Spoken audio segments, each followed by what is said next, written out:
16 तारीख को नॉमिनेशन है। हम 15 तारीख को अपने 10 के 10 उम्मीदवार घोषित करेंगे। उम्मीदवारों की जल्दी घोषणा की उनको जरूरत पड़ती है जिनके पास मतदाता नहीं होता, कार्यकर्ता नहीं होता। कहीं वो उसको कहते हैं जा तू अपनी तरफ से कोशिश कर, प्रयास कर, ज़्यादा लोग तेरे साथ हैं।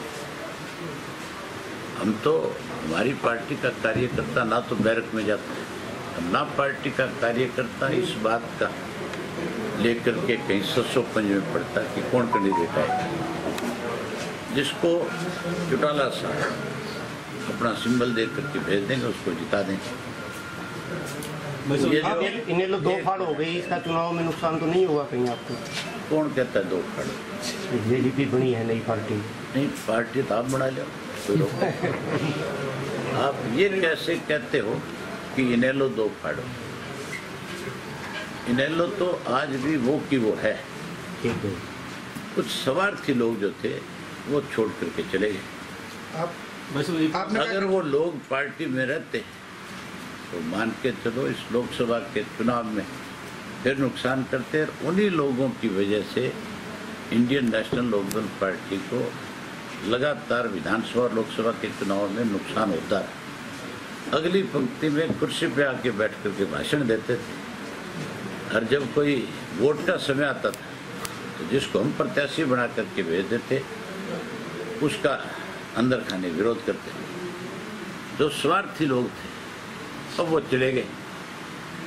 अब वो जिस भी मंच पे बैठेंगे हम भाषण तो लच्छेदार देंगे, लेकिन साथ साथ 100% उसी पार्टी की जड़ें खोद देंगे। उन स्वार्थी लोगों का पिछली बार चुनाव आपने जितवाया था, इस बार उनका चुनाव में घेरने के लिए कोई स्पेशल रणनीति तय की जाएगी? मुझे घेरने की जरूरत नहीं, ना इंडियन नेशनल लोकदल पार्टी इस किस्म की अच्छी हरकतें करती। लोग ही घेर देंगे, लोग ही तसल्ली करा देंगे। ये चुनाव लड़के तो दिखाए। मुझे तो इस बात को लेकर के अंदेशा है कि ये कहीं फार्म ही ना भरे। आपने कहा कि गठजोड़ की सरकार बनेगी तो कोई भी पार्टी के साथ गठबंधन उस टाइम सरकार के साथ जाएंगे या कोई प्रेफरेंस रहेगी किसी पार्टी की? मैंने कहा ना, कंडीशनल सपोर्ट करेंगे। कोई भी पार्टी हो जिसके जो आने वाले समय में लोकसभा के चुनाव के बाद क्या नतीजे आए ये तय है कि किसी भी एक राजनीतिक दल को बहुमत नहीं मिलेगा। एक बात कही थी आपने कि बस में चढ़ा करके पिछला गेट बंद कर देते हैं और हाजिरी लगाई जाती है। हाँ। कौन कर रहा है सर? ये गुलाम नबी आजाद ने कर रखा है। पिछला जो गेट उसके तो ताला मरवा रखे और आगे वाले गेट की खिड़की पे खड़े हो जाते हैं। एक को अपनी हाजिरी में बस में चढ़ाते हैं। पिछले पे इसलिए ताला मरवा रखे है कि कहीं मैं आगे से चढ़ाऊं कोई पीछे से निकलना जाए। प्रदेश में मुकाबला हो रहा है नहीं हो रहा था, आप मुझे बता जाओ। तो मुकाबला किस पार्टी से मानते हैं हरियाणा में आप? अभी चुनाव जैसे जैसे नजदीक आएगा, चुनाव का जैसे जैसे पारा चढ़ेगा उसके बाद पता लगेगा कि किसका किससे मुकाबला। पार्टी के हमारे जो राष्ट्रीय अध्यक्ष हैं चौधरी ओम प्रकाश चौटाला जी, कल हमारी परसों हमारी मीटिंग थी जो पीएससी कमेटी बनी हुई है उसकी, पॉलिटिकल अफेयर कमेटी की मीटिंग थी। उसमें सारे एमएलए और एमपी थे। उसमें हमारी पार्टी के सीनियर लोग जो उसके मेंबर है वो थे। वहाँ बैठ कर के तय हुआ कि जो नाम हमारे पास आए थे उनको लेकर के अशोक अरोड़ा जी चौटाला साहब से मिलेंगे। उन्हीं के साथ बैठ करके इस बात का फैसला करेंगे कि किसको कहाँ से प्रत्याशी बनाया जाए। एक पैनल में कितने कितने नाम गए हैं चौटाला साहब के पास? हमारे पास अलग अलग जिलों अलग अलग लोकसभा क्षेत्र से कहीं से 7 नाम है, कहीं से 8 है, कहीं से 3 भी है, कई जगह से और ज़्यादा भी है। टिकट हर कार्यकर्ता का अधिकार है मांगना, लेकिन हमारा कार्यकर्ता जो है इस बात पे रुष्ट नहीं होता कि मेरी वजह उसको क्यों देते।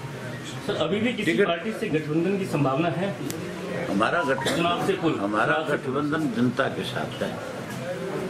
गठबंधन के लिए लोग बहुत से लाइन में लगे हुए हैं, लेकिन हम लोगों के बीच में जाएंगे जो हमें कमजोर बताते हैं उनकी हालत तो देख लो ना तुम क्या है। जो सच्चाई है वो देखने वाली है।